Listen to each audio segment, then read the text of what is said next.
Prezados, vamos então agora trabalhar com o MER, né? Modelo de entidade e relacionamento. Para que serve o MER? Tenho que fazer o MER? Ele é útil? Então assim, ó, todo e qualquer projeto, seja em qualquer área, não só na área de tecnologia da informação, ele necessita ser documentado. Tá? Por quê? Imagine você recebendo um membro novo na equipe. Como você vai explicar para ele o funcionamento, o que você espera que o sistema faça?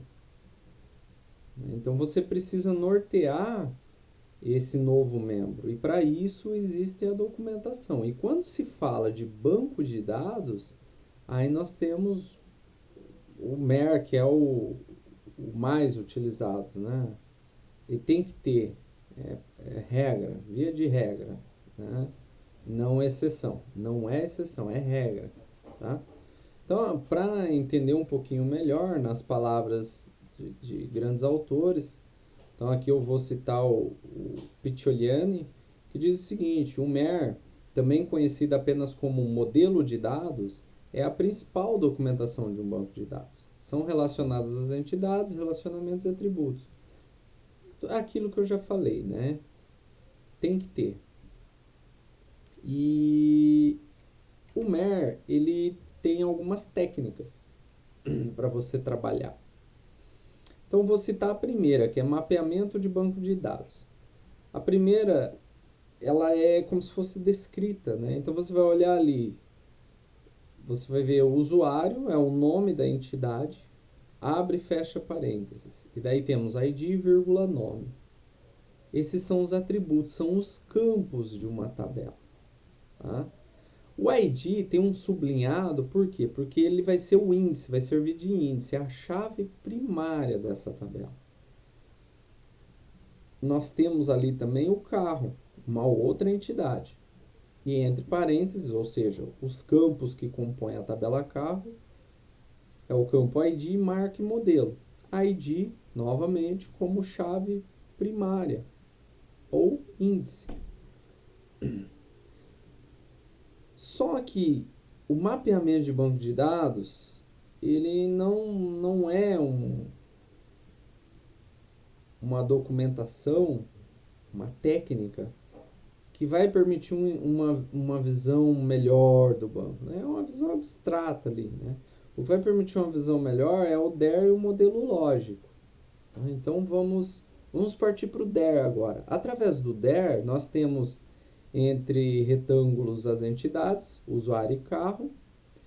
Aí elas têm alguns os campos marcado ali por aquelas uma linha seguida de um pontinho, né? Então nós temos os campos ID e nome da tabela usuário, ID marca e modelo da tabela carros.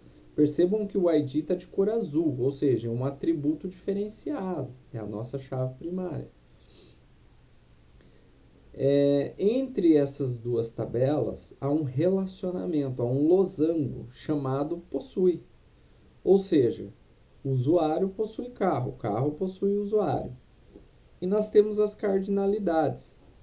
Não vou abordar agora, futuramente nós teremos a abordagem de cardinalidades, tá? Que são aquelas nomenclaturas ali, ó, 1,1 entre parênteses, né, na tabela usuário e 1,n entre parênteses na tabela carro.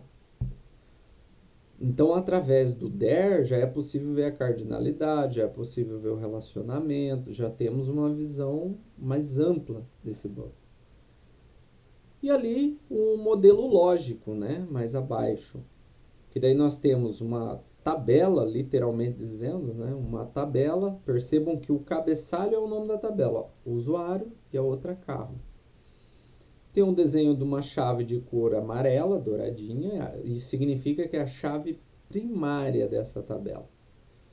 E daí ali está dizendo qual o nome do campo, ID. Logo após ID temos dois pontos, int. O que isso quer dizer?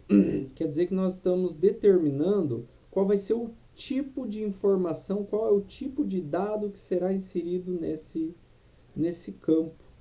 Então vai ser um tipo inteiro. 0, 1, 2, 3, 4, 5, 6, 7, tipo inteiro, de número, né? Mais abaixo temos daí o atributo nome, com o tipo varchar e entre parênteses 200. Varchar é o quê? Texto.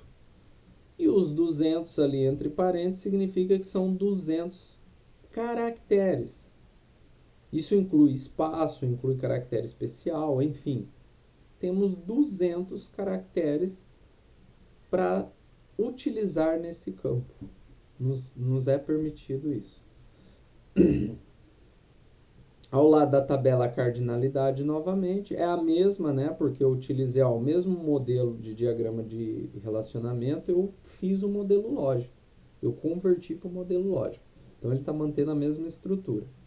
Partimos agora para a tabela carro, que também tem a chave primária, se chama ID, do tipo int, marca, modelo, varchar, com 50 caracteres. E daí nós temos uma chave de cor cinza ou prata, que quer dizer o quê? Que é a chave estrangeira. Porque num relacionamento, para haver um relacionamento entre duas ou mais tabelas, é necessário ter a chave primária, óbvio, isso é qualquer tabela, e a chave estrangeira. A chave estrangeira nada mais é do que a chave primária de uma tabela sendo referenciada na outra. Então, por exemplo, na tabela carro, nós temos uma chave estrangeira chamada ID_int. Ou seja, essa chave estrangeira é a chave primária da tabela usuário ID_int. Espero que tenha ficado claro para vocês. Bem fácil fazer o MER. Bem tranquilo. Eu peguei um exemplo aqui banal, né? O ideal é que vocês exercitem. Pode ser que o modelo lógico vocês sintam alguma dificuldade juntamente com o DER, né? O diagrama entidade relacionamento. Mas o mapeamento de banco de dados já é interessante vocês praticarem. Então, façam uma situação hipotética, criem um cenário hipotético. Evitem muitas tabelas. Para aprender, faça como eu fiz aqui nesse exemplo. 2 tabelas e tente relacioná-las. Né? Se você tiver capacidade ou quiser fazer com mais, aproveite. Né? Mas ficará mais complexo. Ou coloque mais atributos. Enfim. Exercite. Tá certo? Pessoal, agora nós vamos trabalhar cada vez mais, tecnicamente falando, né?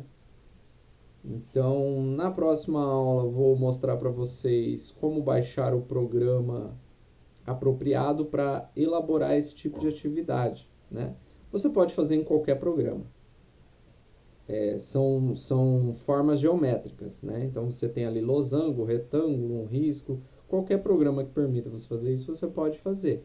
Porém, existem programas apropriados que vai te dar mais tempo, né? Para você não perder muito tempo com pequenos detalhes, esses programas já foram desenvolvidos próprio para esse tipo de atividade. Tá certo? Então, até a próxima!